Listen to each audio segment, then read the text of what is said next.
നമസ്കാരം, എല്ലാവർക്കും പുതിയ വീഡിയോയിലേക്ക് സ്വാഗതം. അങ്ങനെ നമ്മൾ കാത്തിരുന്ന മമ്മൂക്കയുടെ ഈ വർഷത്തെ രണ്ടാമത്തെ ചിത്രമായ ടർബോ തിയേറ്ററുകളിലേക്ക് എത്തി.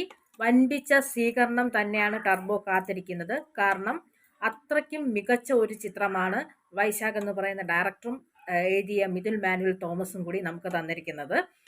മമ്മൂക്ക വർഷങ്ങളോളം മലയാളം ഇൻഡസ്ട്രിയിൽ നിന്ന് നമുക്ക് ഒരുപാട് നല്ല ചിത്രങ്ങൾ തന്നിട്ടുണ്ട്. അതിൽ ഏറ്റവും മികച്ച ഒരു മാസ് ചിത്രമാണ് ടർബോ എന്ന് പറയുന്നത്. അതിൻ്റെ ട്രെയിലർ കണ്ടപ്പോൾ നമ്മൾക്ക് ഒരുപാട് ആവേശം വന്നു. അതിൽ നമ്മൾ കണ്ടിരുന്ന ആൾക്കാരെ പോലെ മമ്മൂക്ക, ബിന്ദു പണിക്കർ, രാജ്വി ഷെട്ടി, ഈ 3 പേരെയാണ് നമ്മൾ കാത്തിരുന്നത്. ഇവരുടെ ചിത്രത്തിനായിരുന്നു കൂടുതൽ എന്താണ് എന്നുള്ളത് നമ്മൾ കാത്തിരുന്നു. അതിൻ്റെ പോസ്റ്ററുകളെല്ലാം തന്നെ ഒരുപാട് വൈറലായിരുന്നു. കാര്യം മമ്മൂക്ക ആ കറുത്ത ഷർട്ടും വെള്ള മുണ്ടും കൊന്തയൊക്കെ ഇട്ട് ആ ജീപ്പിൽ വന്ന് ഇറങ്ങുന്നത് വളരെ വൈറലായ ചിത്രമായിരുന്നു. ഇപ്പോൾ ആ ചിത്രം എത്രത്തോളം ഒരു മാസ പടത്തിന് നീതി കാണിക്കാൻ പറ്റും എന്നുള്ളത് ഈ ചിത്രം വഴി നമുക്ക് തന്നിരിക്കുകയാണ്.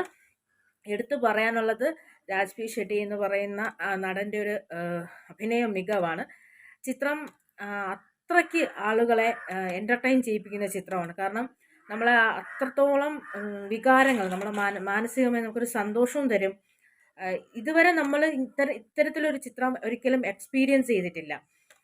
മാസം എന്ന് പറഞ്ഞാൽ അതിൻ്റെ അവസാനത്തെ വാക്ക് ആയിട്ടാണ് ടർബോ തിയേറ്ററിലെത്തിയത്. നമുക്കറിയാം, ഇത്രയധികം വർഷങ്ങളായി സിനിമയിൽ നിൽക്കുന്നു. ഇത്രയും പ്രായമായ ഒരാൾ ഈ ഒരു സ്റ്റണ്ട് ചിത്രമൊക്കെ ചെയ്യുമ്പോൾ അതെങ്ങനെ ആയിരിക്കും എന്നൊക്കെ നമുക്കൊരു ഡൗട്ട് തോന്നിയിട്ടുണ്ട്.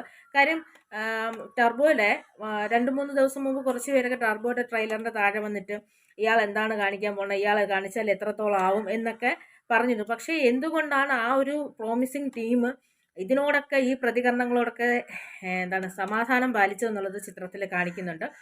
ചിത്രത്തിൻ്റെ പശ്ചാത്തലം, ചിത്രത്തിൻ്റെ മേക്കിങ്, പൂർണ്ണമായും ചിത്രം ഒരു പക്ക മാസ് പടമാണ്. കാരണം നമ്മൾ ഹോളിവുഡ് സ്റ്റൈലുള്ള നല്ല പക്ക സിനിമയാണ് ടർബോ എന്ന് പറയുന്നത്.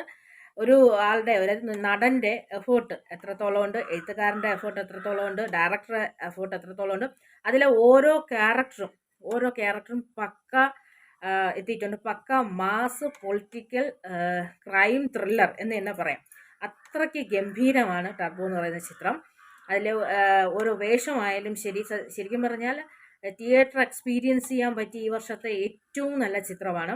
നമ്മൾ മുമ്പ് മമ്മൂക്കയുടെ വന്നത് 2 മാസം മുമ്പ് ബ്രഹ്മയുഗമായിരുന്നു വന്നത്. നമ്മളെ ചാത്തനായിട്ട് വന്ന ബ്രഹ്മയുഗമായിരുന്നു.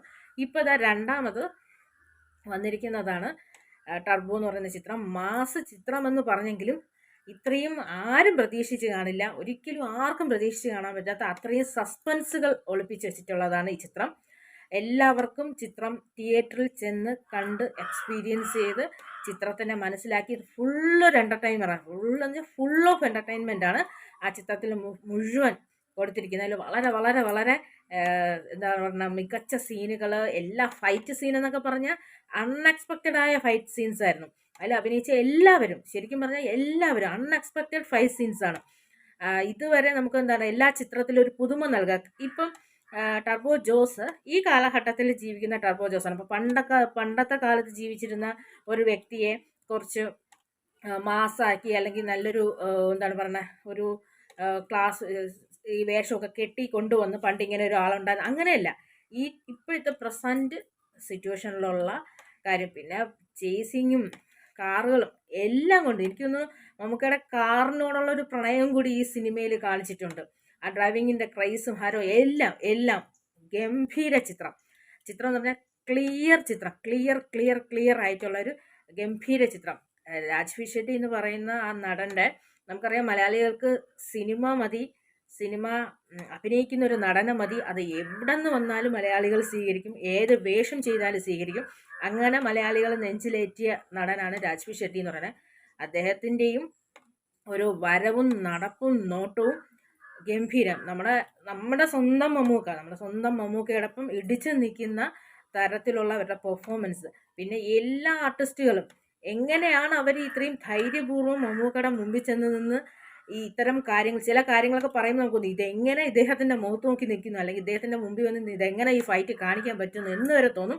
നല്ല അസാധ്യ സിനിമ, മികച്ച ചിത്രം എന്ന് പറഞ്ഞാൽ കംപ്ലീറ്റ് ചിത്രം. അത് എല്ലാ ആൾക്കാർക്കും ഇഷ്ടപ്പെടും. കുട്ടികൾക്കായാലും ശരി, മുതിർന്നവർക്കായാലും ശരി, ആർക്കായാലും ശരി, ഫുൾ ഓഫ് ഒരു തിയേറ്റർ എൻ്റർടൈൻ ചെയ്യാൻ പറ്റിയൊരു കിടിലം മരണ മാസ് മൂവി.